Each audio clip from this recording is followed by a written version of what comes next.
Bueno, buenas noches. Es para mí un placer poder estar aquí hablando hoy con ustedes acerca de estos temas que han hecho pues mi trasegar en la vida profesional y privada, y poder discutirlos con ustedes es realmente pues una muy buena oportunidad desde este escenario. Lo primero que les quiero decir, aparte de la noticia de ayer, es que cambié ligeramente el título como lo vieron ustedes en la publicidad, ¿cierto? En realidad de lo que les quiero hablar hoy es una parte del universo cuántico. Esa parte del universo cuántico es el universo subatómico. Entonces, en realidad les voy a hablar de una parte pequeñita del universo cuántico, que es el universo subatómico, valga la redundancia con lo de pequeñita. Entonces, ¿quién se vio esta noticia ayer? ¿Quién se dio cuenta de esto ayer? Esta tal vez es la foto más famosa, ¿cierto? En los últimos tiempos, ¿sí o no? Yo no sé exactamente en cuánto tiempo, pero esta tal vez es la foto más famosa en los últimos tiempos. ¿De qué es que es esa foto? Un agujero negro. ¿Desde hace cuánto nosotros sabemos que existen agujeros negros? Esa pregunta es tramposa, ¿cierto? ¿Desde hace cuánto sabemos que existen agujeros negros? ¿Quién los predijo por primera vez? Einstein, ¿sí o no? Pero esta es primera vez que no vemos un agujero negro. Y todos saben más o menos por qué digo que no vemos un agujero negro, porque lo que estamos viendo es la luz alrededor, ¿cierto? El agujero negro en realidad no lo vemos. Esa es una noticia extremadamente importante y ha sido realmente supremamente interesante en los últimos años desde el punto de vista de la astronomía, digámoslo, gravitacional, porque hace poco se detectaron ondas gravitacionales y ayer, por primera vez, hay una foto de un agujero negro. Lo que les estoy mostrando en esta primera foto arriba es precisamente una parte de la galaxia donde se encuentra el agujero negro, ¿cierto? Listo. Como más o menos yo creo ya todo el mundo ha escuchado un poco, ¿cierto? Todas las galaxias tienen en su centro un agujero negro supermasivo a través del cual, ¿cierto?, es el que permite esa estructura, ¿cierto?, que llamamos galaxia. Pues ahí estamos apuntando al centro y en realidad, después de hacer muchas veces zoom, ¿cierto?, sobre esa foto, se encuentra, y después de hacer un montón de cosas, ¿cierto?, se encuentra la imagen de eso que está en ese centro galáctico. Pues para poder ver esa imagen se necesitan este tipo de telescopios, y en realidad no solo uno de estos telescopios, sino muchísimos de estos telescopios. Entonces fue un proceso arduo de análisis de datos, de comparar imágenes de diferentes telescopios para poder llegar a esto. Hacer zoom es mucho más complicado de lo que uno piensa, ¿cierto? Si uno tiene esta fotico aquí, ¿por qué nos demoramos? Digamos, esta foto la pudimos haber tenido hace mucho tiempo. ¿Por qué nos demoramos tanto tiempo en llegar a esto? ¿Cierto? Y eso tiene que ver con una pregunta fundamental desde el punto de vista físico y desde el punto de vista de la experimentación, de la técnica humana, que tiene que ver con la resolución. Entonces, la primera foto que tomamos de esa galaxia hace muchos años probablemente tenía esta resolución. Para poder llegar a ver lo que vimos dentro, había que mejorar mucho nuestros aparatos de medida para tener una resolución mejor. Entonces, nosotros con nuestros ojos estamos y podemos ver las estrellas, ¿cierto? Y podemos ver galaxias como si fueran punticos de luz en el cielo, ¿cierto? Y ahí está el agujero negro metido. ¿Por qué no lo vemos? Solo es, en primera aproximación, falta de resolución. Ahora, dado ese paso de la noticia importante de ayer, y que me sirve como excusa también para empezar la conversación que quiero tener con ustedes hoy, es qué pasa si en vez de mirar hacia el cielo miramos hacia abajo, ¿cierto? Si en vez de mirar las estrellas miramos la materia, lo que nos compone. Para hacer eso, si bien para el otro necesitamos telescopios, para este necesitamos microscopios, ¿cierto? Y eso fue lo primero que empezamos a hacer. En vez de apuntar un telescopio hacia el cielo, apuntamos un telescopio, entre comillas, hacia algo, ¿cierto? Hacia una cosa. Y esa viene de una pregunta muy fundamental desde hace milenios, ¿cierto? En la humanidad, y es precisamente de qué estamos hechos, ¿cierto? Entonces es saber si las cosas que nosotros, por ejemplo, vemos como continuas, este piso, yo mismo, ¿cierto? Mi propia materia, es en realidad una cosa continua o no es continua, ¿cierto? Si tiene estructura o no tiene estructura. Esa misma pregunta fue la que dirigió esto, ¿cierto? A la hora de la verdad, ¿qué queremos ver cuando hacemos zoom? ¿Hay otra estructura ahí adentro o no? ¿Cierto? ¿Qué es lo que compone en realidad esa imagen que estamos viendo del cielo? ¿Hay más cosas ahí adentro o no? ¿Y qué cosas son? ¿Cierto? Entonces es responder esas preguntas. Esta primera imagen que les puse en la primera diapositiva, quiero que se la guarden desde este momento porque va a guiar, digamos, nuestra discusión. Muy bien. Listo, entonces estábamos en el microscopio, ¿sí o no? El microscopio, ¿qué utiliza para ver las cosas que quiere ver con el microscopio? ¿Qué utilizamos en un microscopio? Aparte de los lentes, o sea, ¿con qué vemos las cosas? Con lo mismo que con los ojos, ¿cierto? O sea, luz. Si no hay luz, no los podemos ver a través del microscopio. Pues si no hay luz, tampoco lo podemos ver a través de los ojos, ¿cierto? Pero si no hay algo que ilumine lo que queremos ver, no podemos ver nada con el microscopio. Entonces, lo primero que hay que tener, luz y obviamente pues algo que observar. La luz, como ya todos ustedes me imagino deben saber, en realidad viene en muchas formas, ¿cierto? Como en tipos de luz. Toda esa colección de tipos de luz es lo que llamamos el espectro electromagnético.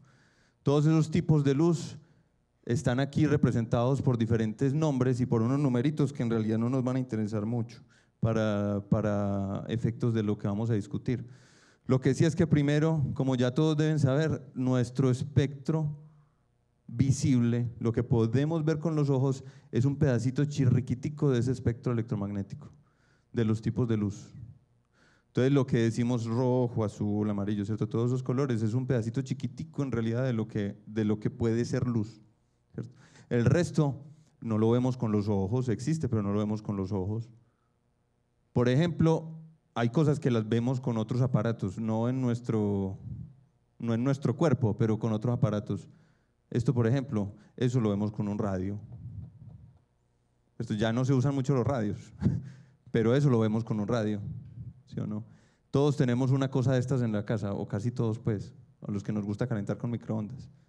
Todos tenemos una cosa de esta en la casa. Lo que calienta lo que metemos ahí es luz, de otro tipo, pero es luz. Finalmente, por aquí hay otra cosa que también todos conocemos porque muy seguramente a todos nos han hecho unos rayos X en el hospital, ¿cierto? O en una IPS, en una clínica, ¿cierto? Cualquier cosa de esas. A todos nos han hecho unos rayos X, ¿sí o no? ¿Qué pasa cuando uno lo alumbran con rayos X? ¿Algo le pasa al cuerpo o no?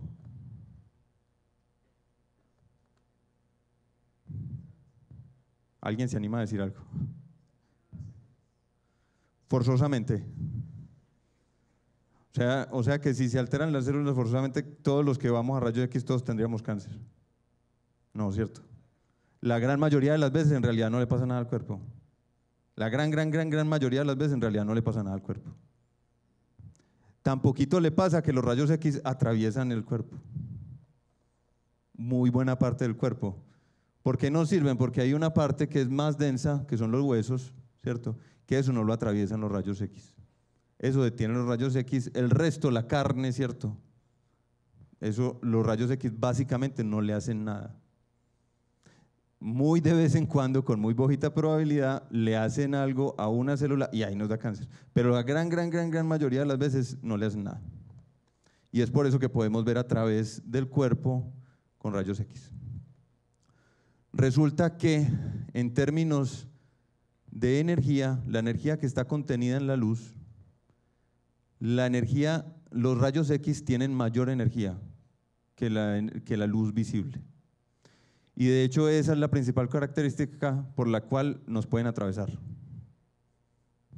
Ustedes imagínense una escopeta de estas de perdigones, ¿cierto? Una balita, una caniquita pues redonda, ¿cierto? Y una de esas que es con aire a presión, ¿sí o no? Entonces imagínense que la disparan contra ese muro, ¿sí o no? Y le ponen una cierta presión, la disparan. Pues la canica resulta que le pega al muro y se cae, no le hace nada al muro. ¿Qué tenemos que hacerle a ese mismo dispositivo para que la canica le haga algo al muro? Ponerle más presión al compresor, ¿cierto? Eso es darle mayor velocidad, eso es darle mayor energía. Entonces, desde que uno le da mayor energía con lo que quiere explorar un objetivo, logra penetrar dicho objetivo, ¿cierto? Entonces, esa es la gran diferencia entre esta luz visible, que tiene cierta energía, la luz de rayos X, que tiene más energía, que logra tener una mayor capacidad de penetración. Entonces, en general, lo que yo le lanzo a algo con lo que lo quiero estudiar, mientras más energía tiene, más adentro logra llegar. En general, eso tiene un montón de excepciones, cuando uno quiere ser muy extremadamente riguroso, pero en general, a mayor energía, mayor capacidad de penetración. ¿Listo? Y entonces es por eso que utilizamos rayos X para vernos por dentro. Bien, entonces nosotros llevamos desde hace mucho tiempo estudiando precisamente la materia, ¿cierto? Y esto es tal vez de las colecciones más bonitas, de los álbumes más bonitos sobre la naturaleza que existen y de hecho de los más completos, ¿cierto?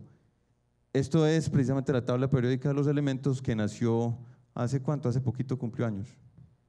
150 años, ¿sí o no? 150 años nació esta cosa.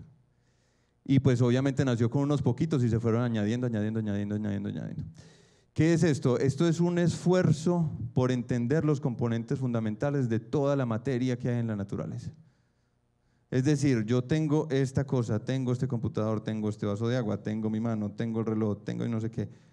Todo eso está hecho de algo que está ahí. Esa es la gran pregunta que intenta responder esto, ¿cierto? Los componentes fundamentales. Cualquier cosa que yo me encuentre en el universo la voy a poder hacer de alguna combinación de esto. ¿Listo? Y eso es precisamente lo que nos interesa en esa pregunta que estábamos haciendo sobre los componentes y la estructura fundamental de la naturaleza. Entonces, ¿cómo una de las técnicas para saber precisamente, para ver esos componentes fundamentales, para ver más adentro, ¿cierto?, en la materia, es lo que estábamos viendo ahorita con el microscopio, ¿cierto? Le mando luz, ese es mi objetivo, esa es mi canica que le tiré con la escopeta, ¿cierto?, que le tiré al muro, a este mosquito, al ala del mosquito, con un juego de lentes hago aumento y logro ver con mayor definición, ¿cierto?, con mayor resolución el ala. Pues hay otras cosas, ¿cierto?, como lo que habíamos hablado, el rayos X, se lo puedo tirar a un cristal, esto me genera cierta imagen que analizándola me deja ver la estructura interna. No es tal cual que uno ve la imagen así, pues como el ala aquí, ¿cierto?, que uno ve la moleculita ahí, uno ve el átomo, no es así porque ya las cosas cambian en ese nivel, ¿cierto? Habíamos hablado inicialmente de universo cuántico, allá ya son cuánticas. Entonces no se ven imágenes tal cual como esta que estoy pintando aquí, ¿cierto? Pero uno puede reconstruir, ¿cierto?, la imagen de qué es la estructura que está por dentro de esto. Y por eso pongo aquí un computador, porque ya normalmente se necesita de ciertas técnicas para poder hacer eso. Ahora voy a hacer otro experimento. Este experimento es muy famoso y dio paso a un Nobel, ¿cierto? La cuestión es, tenemos esta cosa, ¿cierto? Pero esta cosa, siendo muy bonita, sigue siendo ciertamente incómoda. Es muy grande, ¿sí o no? La pregunta es, ¿será que todas esas cosas están compuestas de solo unas cositas, más poquitas, que las podemos poner en una tabla más chiquitica? Entonces, para hacer eso, necesitamos estudiar todos los elementos y necesitamos estudiar por dentro qué tienen exactamente. Entonces necesitamos cada vez ir lanzando canicas con mayor energía para poder encontrar esa estructura interna adicional. Entonces, aquí está el dispositivo que consiste realmente en una pistola, ¿cierto? Una pistola de canicas que va a tirar unas canicas que llamamos partículas alfa a un objetivo y vamos a ver después de que le pegan a ese objetivo dónde resultan. Para eso es esta pantalla circular. ¿Listo? Para ver dónde resultan. La cuestión es que estas canicas son muy chiquiticas y aquí está la animación de qué es lo que pasa. Si ven aquí en el lado izquierdo, ¿cierto? Este es el dispositivo que está lanzando esas canicas, ¿cierto? Se pueden olvidar de esta cosita aquí, esto es simplemente para que pasen por un huequito, ¿cierto? Para que no vayan por todos lados.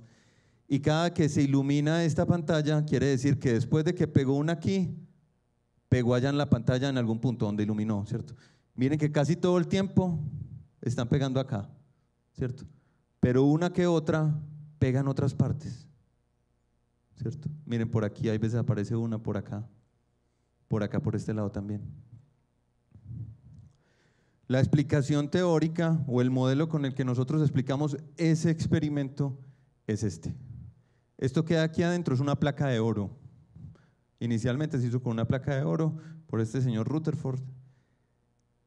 Y nosotros explicamos esto así. Estas son las particulitas que yo les estoy tirando, ¿cierto? En realidad estas particulitas que yo les estoy tirando provienen de esta fuente, que es una fuente radioactiva, es decir, un material radioactivo, como por ejemplo, como por ejemplo el uranio, ¿cierto? Como por ejemplo el radio, como por ejemplo el polonio. Es radioactivo porque produce radioactividad. Esa radioactividad son partículas, son estas cosas que están saliendo aquí. Entonces estas pasan por acá y miren que la mayoría sigue derecho. La mayoría pasa como si no hubiera nada. Como los rayos X con la mano. La mayoría de los rayos X pasa como si no hubiera nada. Uno que otro incluso se devuelve. Eso quiere decir que adentro de ese material tiene que haber una cosa tan dura, pero tan dura, que esto que es tan energético lo logre hacer devolver. Y lo otro que compone de material es tan suave para este proyectil que lo deja pasar derecho, ¿cierto? Esto es lo que consideramos hoy en día lo que llamamos el modelo atómico de Rutherford, donde toda esta nubecita de afuera son precisamente lo que llamamos los electrones y esto de adentro es lo que llamamos el núcleo. Y el núcleo es lo suficientemente duro como para devolver estas balas, ¿cierto? Estos proyectiles que le estoy lanzando. Podemos hacer 1.000.000 de experimentos para tratar de determinar las cosas. Me puedo pasar el resto de noche aquí hablando de experimentos, ¿cierto? Pero quería, con esto que acabamos de hablar, por lo menos ilustrar, ¿cierto? Rápidamente cuál es el trasegar, cómo hacemos para intervenir la naturaleza de cierta forma que entendamos esa estructura interna, cómo experimentamos con ella. Entonces aquí lo que les doy son un resumen de las escalas, ¿cierto? Esta es la materia, viéndola así tal cual, nosotros la podemos ver en este momento. Después siguen los átomos o moléculas, donde tenemos aquí ya el átomo con la resolución suficiente para verlo como Rutherford, es decir, los electrones alrededor de un núcleo, ¿cierto? Esta imagen de electrones así en una rayita es supremamente fea, pero no encontré otra. Entonces pues tocaba poner esta. En realidad es más como esta, como una nube, ¿cierto? Entonces los electrones como una nube y un núcleo en la mitad. Resulta que después, con más experimentos, de hecho muchos años de experimentación, nos dimos cuenta que ese núcleo está compuesto de otras cosas que se llaman, en general lo llamamos los nucleones, y que para todos los átomos de la tabla periódica, para todos los elementos de la tabla periódica son los mismos. Son neutrones y protones. Y son otras dos partículas subatómicas.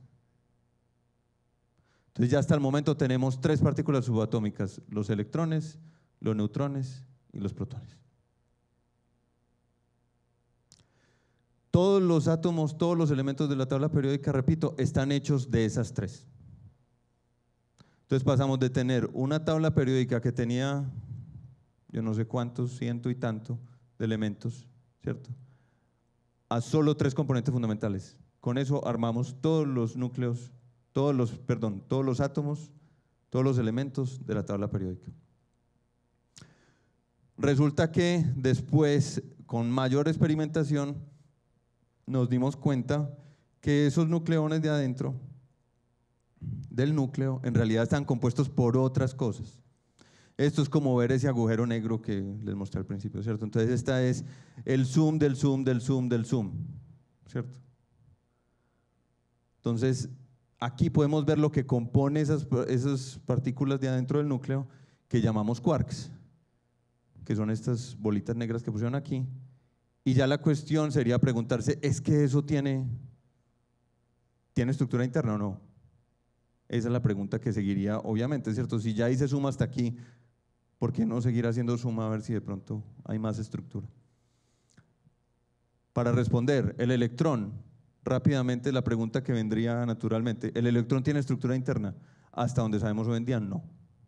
Y esta fue la primera partícula que van a ver ahorita, les voy a mostrar la tabla, la primera partícula elemental o fundamental que es de la cual nosotros tuvimos noticia. Listo, uy, se me fue una más. Entonces, listo, estamos tratando de descubrir las componentes fundamentales de la naturaleza, ¿cierto? De qué está hecho absolutamente todo. Pero esas cosas, ¿cómo interactúan entre ellas? Pues si esas partículas, esas componentes últimas, les llamamos partículas fundamentales, pues entonces las interacciones entre ellas, pues les llamamos interacciones fundamentales, ¿cierto? Muy poco creativos, pero elemental, ¿cierto? Hay tres. ¿Qué es lo primero que leen estas tres? Lo primero que ustedes pueden decir cuando leen estas tres. No falta como algo en esa lista. ¿Alguien dijo algo por allá? La gravedad. El que dijo gravedad, ¿quién fue el que dijo gravedad? Por allá. ¿Por qué crees que no la puse en la lista? No te escucho nada. No es una interacción, dijiste. Ok. Otra opinión. ¿Quién más quiere dar una opinión? ¿Es que la gravedad qué? Ok. Ok. Ok. Ok. Yo estoy hablando de interacciones fundamentales, independientemente de la escala, ¿cierto? La verdad es que no sabemos a nivel cuántico si hay gravedad o no. La verdad es que es una de las grandes incógnitas que tenemos nosotros en este momento. Sabemos que hay gravedad a nivel meso, o sea, a nivel nuestro, mesoscópico, y de gran escala del universo, ¿cierto? Eso ya lo sabemos. Si no, no hubiéramos visto ese agujero negro. O por lo menos con la explicación teórica que tenemos al momento, necesitamos una cosa que se llame gravedad para poder explicar todos esos fenómenos. ¿Sí o no? La cosa es que a nivel cuántico todavía no sabemos. Y esa es una de las grandes incógnitas de la humanidad. Primero, ¿eso existe a nivel cuántico? Si no, y si existe, ¿cómo es?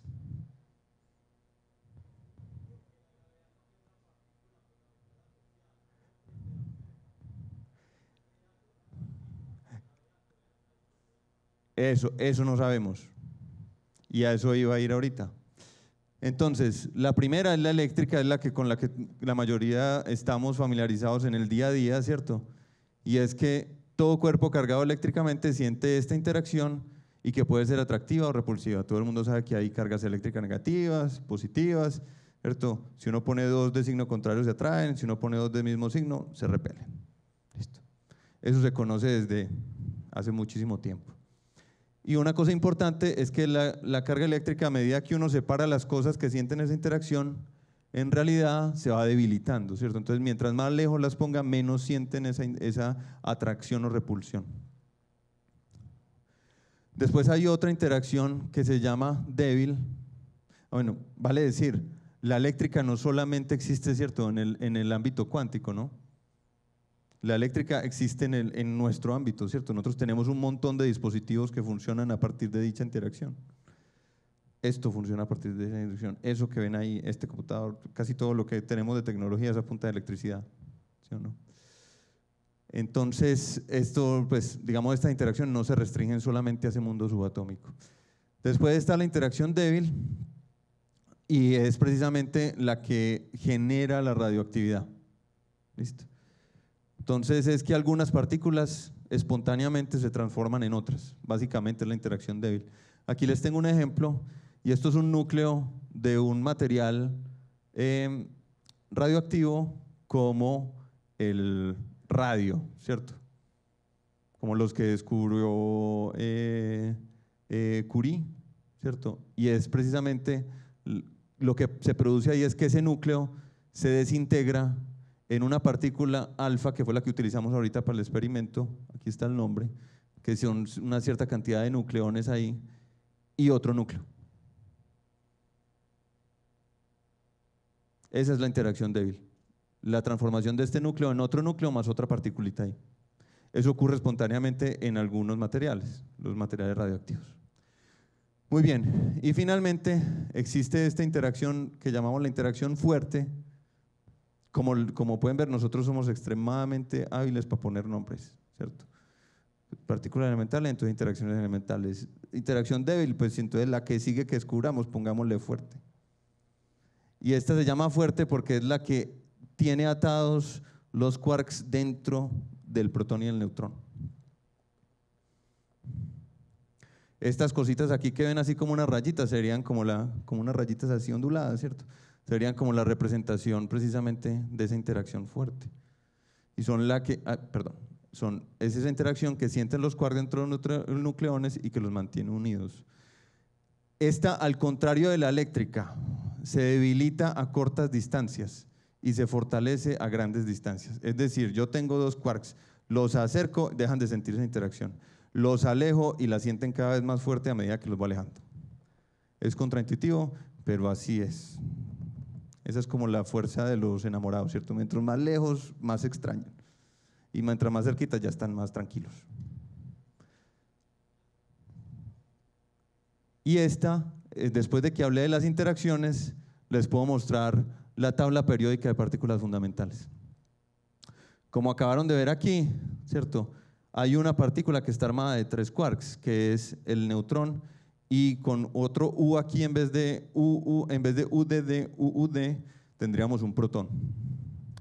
Entonces los primeros quarks de los que supimos fueron estos, ¿cierto? El U y el D, y también del electrón. Véalos, ahí están en nuestra tabla periódica. Listo.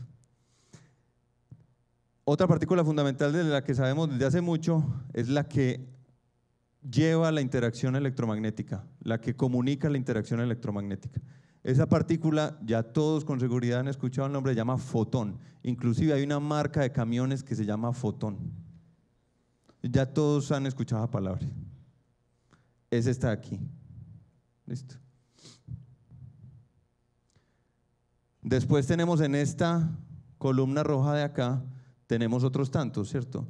Tenemos una que se llama la Z, como les digo, nosotros somos expertos en poner nombres, una partícula que se llama Z y una partícula que se llama W. ¿Listo? Estas dos partículas son las que transmiten la interacción débil, esa que hace la radioactividad, de la que acabamos de hablar, ¿cierto?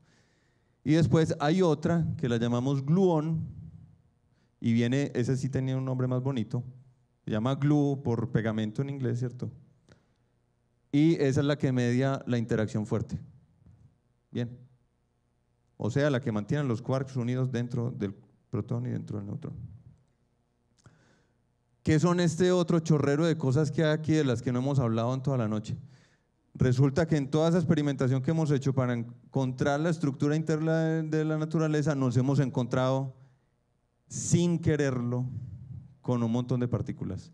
Por ejemplo, esta otra de acá, el muón, ¿cierto? El muón no lo encontramos haciendo experimentos en los laboratorios, lo encontramos de chiripa. Teníamos un experimento en un laboratorio para medir otra cosa y del cielo literal llegaron los muones y los vimos en el detector.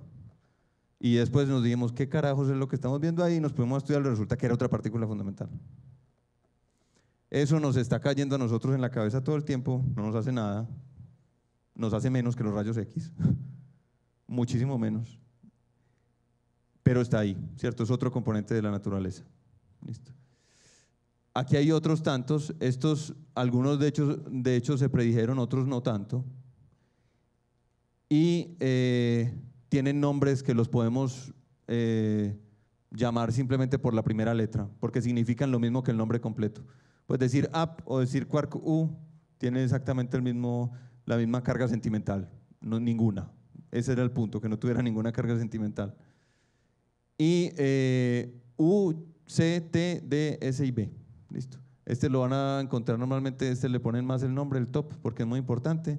Y fue el último en descubrirse de todos estos. Este se descubrió en 1995. Estos dos se descubrieron en los años 80. Esto fue antes, en este momento no les puedo decir la fecha porque les mentiría. Y este ya fue después, este lo llamamos el tau.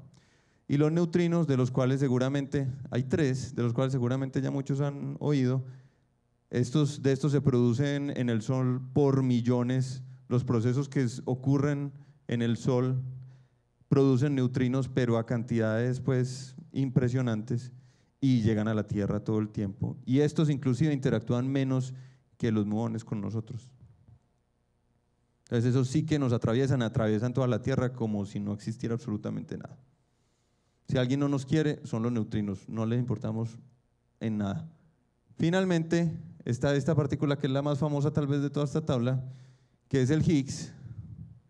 Y esta partícula es muy especial porque le da una característica que le llamamos masa a las otras partículas. Todas estas tienen una característica que la llamamos masa. Bien, a todas estas partículas de acá arriba, todas estas, este señor les da su masa. Todas esas partículas interactúan con el Higgs y esa interacción les permite tener masa. Después, estos de acá también interactúan con el Higgs, el W y el Z, y de esa interacción también obtienen la masa. Entonces, el electrón tiene una masa gracias a que interactúa con el Higgs. ¿Listo? Eso es muy importante, que el electrón tenga una masa. Si el electrón no tuviera masa, básicamente no tendríamos átomos. Entonces el electrón tiene que tener una masa para poder formar átomos. Y si no tuviésemos átomos, ¿qué pasaría con nosotros? No existiríamos. Entonces estamos hablando aquí carajadas por este señor, básicamente. Y se llama Higgs por el teórico que lo predijo. Listo. Bien. ¿Alguien, voy a cambiar un poquito, alguien había visto este mapa alguna vez en su vida anteriormente?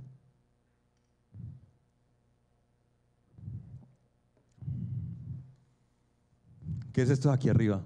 ¿Se les parece a algo o no? Para ser más específico, ¿este pedacito de acá se les parece a algo o no? ¿A qué se les parece? España están diciendo por ahí. Otro candidato. ¿Qué más? Península Ibérica. Ese está aquí. Si esa es la península ibérica, a ver, hombre, miremos así de reojo. Esto vendría siendo como qué? Como Italia, ¿sí o no? Y por aquí, ¿qué es todo esto? Sí, ahí está la nota antigua que dice Mare Nostrum, ¿cierto? Nuestro mar, el Mediterráneo.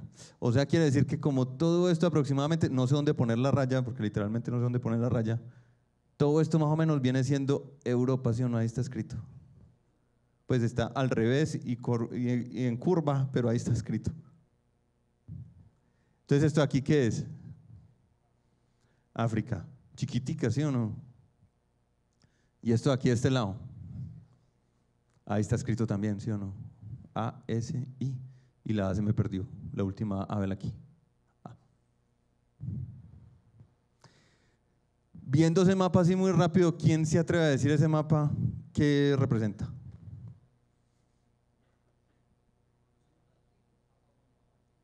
Un mapa antiguo, lo que conocían los europeos en un momento dado. Ese era el mundo en cierto momento. Les doy pistas, es después de la era cristiana. Es 1 o 1.5 siglos después del año cero. Obviamente, América no aparece por ninguna parte, ¿cierto?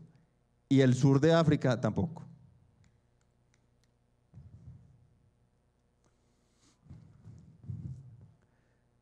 Les tengo otro mapa.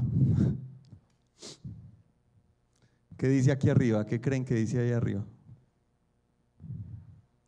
Guyana. Sí, es la Guyana. Es la Guyana. ¿Qué creen que es esto de aquí? Va por ahí, va por ahí. Esto de aquí y esto de acá. Esos son puntos de referencia ahí claves. De hecho, sí, esto y esto. Del mapa se ve que son deltas de un río, ¿cierto? ¿De cuáles ríos? Amazonas y Orinoco. O sea que por aquí para este lado tiene que estar Venezuela y más para allá Colombia, ¿sí o no? Esto es de los mapas antiguos de las Américas, ¿cierto?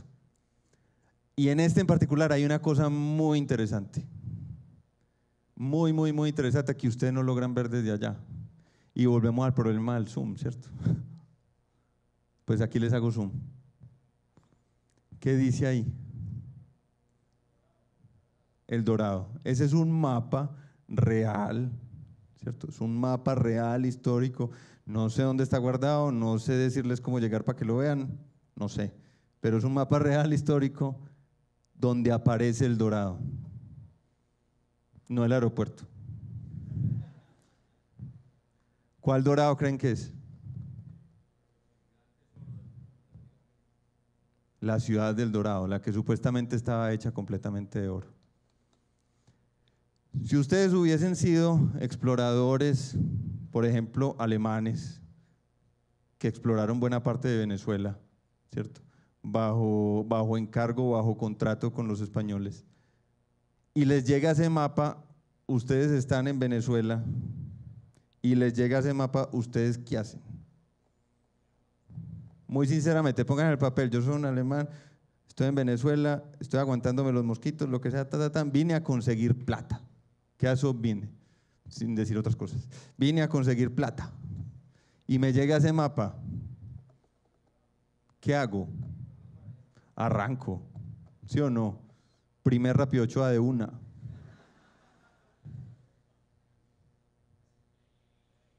Y esto nos va a servir de metáfora para lo que viene. Listo. Hoy en día sabemos que este es el mapa del mundo y sobre el cual tenemos una muy buena resolución. Tenemos muy buenas, unas medidas muy precisas de hecho, y tenemos una muy buena resolución. Espero que aquí no haya ningún terraplanista porque este cosa entraría en conflicto porque es que Alaska está aquí, pero aquí también, entonces mejor, si hay alguno, me perdona, pero este es el mapa que yo creo.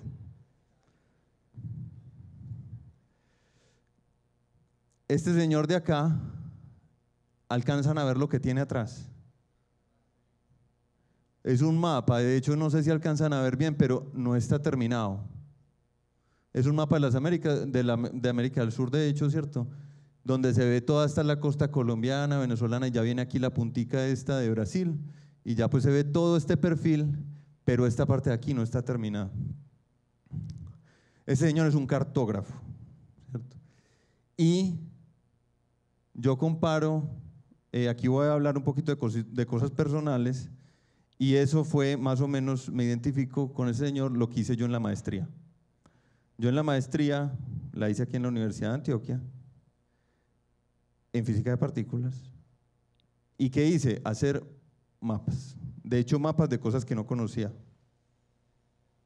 Este señor hace mapas de cosas que él nunca fue. A él le llegaban medidas, le llegaban observaciones, ¿cierto? Le llegaban cosas que otra gente había visitado. Y él con esos datos construyó mapas.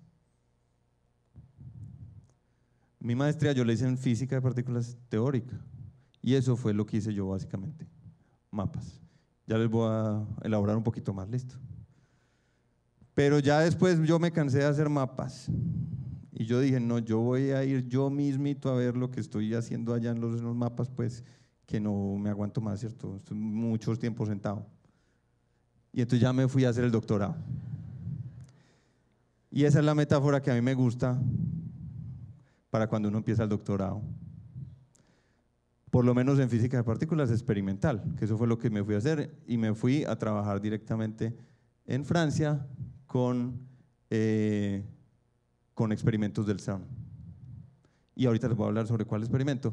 Entonces, así es empezando el doctorado, uno se va, lo sueltan, ¿cierto? Le dan 3 años o 4 en el peor de los casos, para que vaya y se explore una parte de esos mapas que hay por ahí, ¿cierto? Le dicen, vea, por allá me dijeron que está el Dorado, vaya, búsquelo y encuéntrelo. Entonces uno arranca todo pelotudo, ¿cierto? Y se va a ver si encuentra alguna cosa. Y al final hay que hacer una defensa de tesis. Esta es una defensa de la Armada del Aire, de la Fuerza Aérea, una defensa de tesis de alguien en la Fuerza Aérea en Francia. Y les quería poner una foto de la francesa porque es un poquito tétrico el asunto, ¿cierto? Toda esta gente de aquí son los jurados. Entonces uno va ya, después de 3 años de explorar cosas, y va a decirles qué encontró, qué no encontró, y por qué lo encontró, por qué no lo encontró, bla, bla, bla, bla, bla, bla, bla, bla. Y con un auditorio, ¿cierto? Y normalmente son esa cantidad de jurados, unos 6 u 8 jurados. Hay que ir a defender eso, ¿cierto?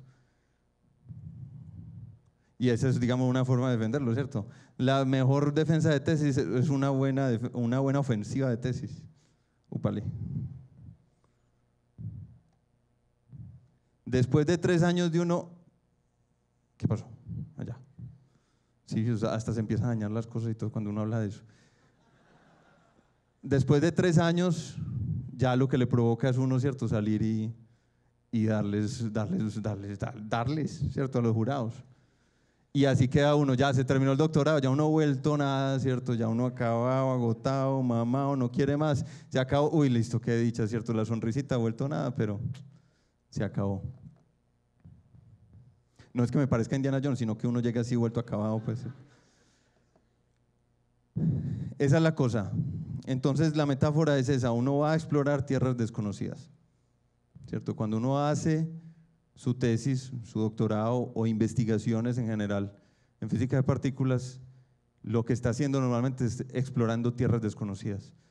Es obviamente una metáfora, ¿cierto? No va uno a salir con su maletica, ¿cierto? Pero es una metáfora muy bonita a mi gusto. ¿Cómo la explora uno? La explora con microscopios. Esa tierra desconocida la explora con microscopios. Acuérdense que estamos buscando la estructura interna, ¿cierto? De la materia o los componentes fundamentales de la materia. Habíamos hablado de microscopios. Este es el microscopio más grande que ha construido la humanidad. ¿Sí se acuerdan que es dispararle cositas a otras cositas para ver de qué están hechas esas cositas? Esto hace eso. Es muy grande, son 25 kilómetros de circunferencia.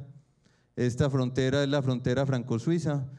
De para allá es Suiza, de para acá es Francia, de esta raya blanca.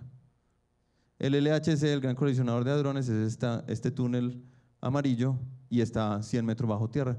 Lo que se ve allá son los Alpes, donde esta punta más grande es el Mont Blanc, el Monte Blanco. Este es el lago de Ginebra, esta es Ginebra, y yo viví por aquí, más o menos. Y el experimento en el que he trabajado toda la vida es en este, que está aquí. Entonces son 25 kilómetros básicamente de esto. Es bastante monótono el túnel como tal. Este tuvo 25 kilómetros. ¿Listo? Y de hecho se los puede uno recorrer en bicicleta, pues yo nunca lo hice porque de hecho hay que sacar muchos permisos para hacer una cosa como esa. Pero 25 kilómetros de esto, y por dentro de ese tubo van protones casi a la misma velocidad que la de la luz. Y en ciertos puntos donde están los experimentos, como el CMS, los hacemos colisionar. Yo le tiro bolitas al muro, recuerden, así empezamos todo, le tiro bolitas al muro. Para saber de qué estoy hecho el muro, ¿qué tengo que hacer? Tengo que recuperar lo que pasó después de la colisión, ¿cierto? Entonces, cuando las colisiono, pues tengo que tener un experimento con el cual medir eso. Aquí hay una gráfica un poquito mejor sobre todo el proceso, ¿cierto?